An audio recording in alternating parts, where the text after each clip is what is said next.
মা আর মেয়ে মিলে সকাল সকাল রেডি হয়ে বেরিয়ে পড়েছি, যাচ্ছি মেয়ের স্কুলে। আজকে মেয়ের স্কুলে দেবে রেজাল্ট, তাই রেজাল্ট আনতে যাচ্ছি। মেয়ের স্কুল থেকে রেজাল্ট নেওয়া হয়ে গেছে, ওর রেজাল্টটা কেমন হয়েছে তোমাদের সাথে শেয়ার করব লাস্টে। আর বাড়ি ফেরার পথে আমরা চলে এসেছিলাম বাঁশদ্রোণী বাজারে, কিছু বাজার করার ছিল সেগুলো বাজার করে নিয়েছি। ভেবেছিলাম অন্য কিছু বাজার করব, কিন্তু বাজার করে নিয়েছি অন্য কিছু। আমার হাতে বাজারগুলো রয়েছে, কি কি বাজার করেছি বাড়িতে এসে শেয়ার করব।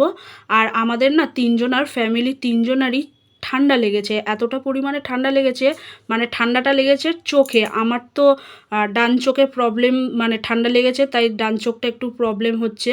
আর আমার হাজবেন্ডের বাঁ চোখে আর আমার মেয়েরও ডান চোখে, তাই ভিডিওতে আমার চোখটা একটু ছোট মনে হচ্ছে। আমি যখন ভিডিওটা করছিলাম তখন ফোনের দিকে তাকাতেও আমার একটু অসুবিধা হচ্ছিল। আর এইদিকে মেয়ে রাগ করেছে, তাই বাবার মেয়েকে রাগ ভাঙাচ্ছিল। বাড়ি যাওয়ার পথে আমরা একটা চায়ের দোকান থেকে চা খেয়ে নিয়েছিলাম। এই যে আমার ডান চোখটা দেখো কি অবস্থা, লাল হয়ে গেছে। তারপরে আমরা খেয়ে নিলাম চা। চা খাওয়া হয়ে যাওয়ার পর তারপরে চলে এলাম বাড়িতে, আর ওর বাবা চলে গেল কাজে। আর বাজার থেকে বাজার করে নিয়ে এসেছিলাম বাঁধাকপি, এর মধ্যে আছে আদা, এখানটা রয়েছে কুমড়ো, পুঁই শাক। আর টিফিনের জন্য নিয়ে এসেছিলাম রুটি, এদিকে ডিম আছে, মুড়ি আছে। আর নিয়ে এসেছিলাম পাটিসাপটা।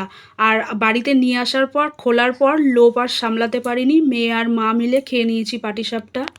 আমার পুরো ঘরের কি অবস্থা হয়ে রয়েছে, সকালবেলা ঘুম থেকে উঠেই চলে গেছিলাম স্কুলে, কোনো বাসি কাজ সারতে পারিনি। এবার সব আস্তে আস্তে কাজগুলো সারবো। চলো তোমাদের সাথে ওর রেজাল্টটা শেয়ার করি। আর স্কুল থেকে ওদের এই ড্রয়িং বুকটা দিয়েছে, আর এই যে ওর রেজাল্ট। ওর রেজাল্ট ভালোই হয়েছে, ম্যামরা সবাই ভালো বলেছে। ও এবার এলকেজিতে উঠলো।